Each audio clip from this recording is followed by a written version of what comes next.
On a cold February afternoon, Don Mateo Salvatierra pushed his cleaning cart through the historic corridors of the Faculty of Mathematics at the Universidad Complutense de Madrid. At 42 years old, Mateo looked like any other maintenance worker. His beige uniform was worn and stained from years of hard work. His cart carried a blue mop, a gray bucket, and bottles of industrial cleaning chemicals. For 15 consecutive years, he had served as the principal caretaker of the academic building. Students barely noticed him. Professors passed by without a second glance. Visitors assumed he was simply another employee responsible for keeping the floors clean. But what nobody knew was that hidden behind the humble appearance of the university janitor was a secret that had remained buried for more than 2 decades. As he moved through the hallway, memories followed him.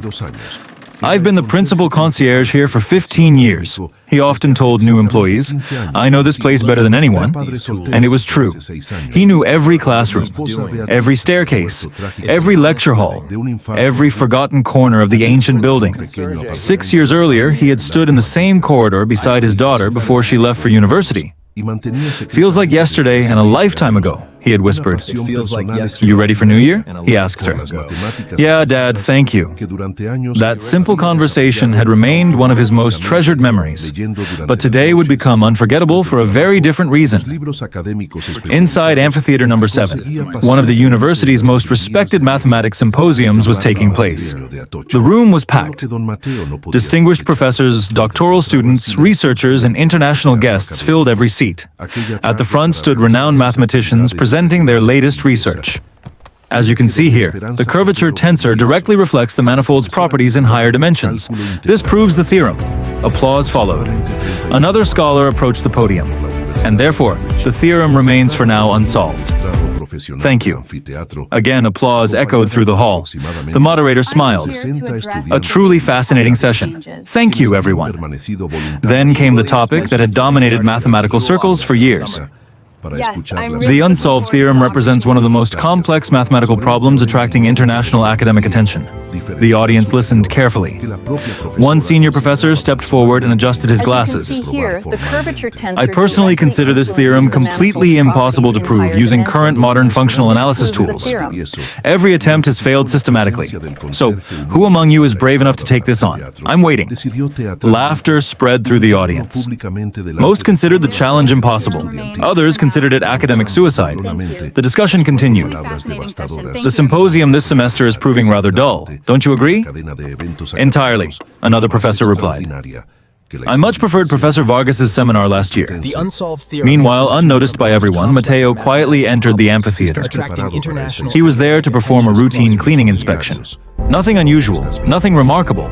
At least, that's what everyone believed. As speakers continued their presentations, Mateo stood near the back of the room, listening, observing, thinking, because mathematics was not foreign to him. In fact, mathematics had once been his entire world. 20 years earlier, circumstances had forced him to abandon a dream he never stopped pursuing. For 2 decades, he had worked in silence, studying at night, writing notebooks filled with calculations, developing ideas no one knew existed, and hidden inside an old metal box stored in his apartment was a collection of papers that contained something extraordinary. A possible solution. A solution to the very theorem the world's experts had declared impossible. As the symposium approached its conclusion, another presenter confidently announced, "The data unequivocally proves the theorem. The new methodology provides irrefutable evidence. I compose the proof."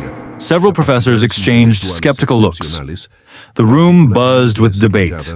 Mateo's hands tightened around the handle of his cleaning cart. His heart pounded. For 20 years, he had remained silent. For 20 years, he had watched others search for answers he believed he had already found. And suddenly, something inside him changed. A memory surfaced. A younger Mateo standing beside the woman he loved. "And this, mi amor, is where it all began. Our legacy starts here today." She laughed softly. "Oh, you and your dreams, Mateo." Dreams. That was what everyone had called them. Dreams too large for a janitor. Dreams too ambitious for a man who cleaned lecture halls. But dreams have a strange way of surviving, even when life tries to bury them. As the final applause filled Amphitheater number 7, Mateo looked toward the stage, toward the professors, toward the theorem that had challenged. "Oh, you and your dreams, Mateo." con una beca parcial significativa. Pero precisamente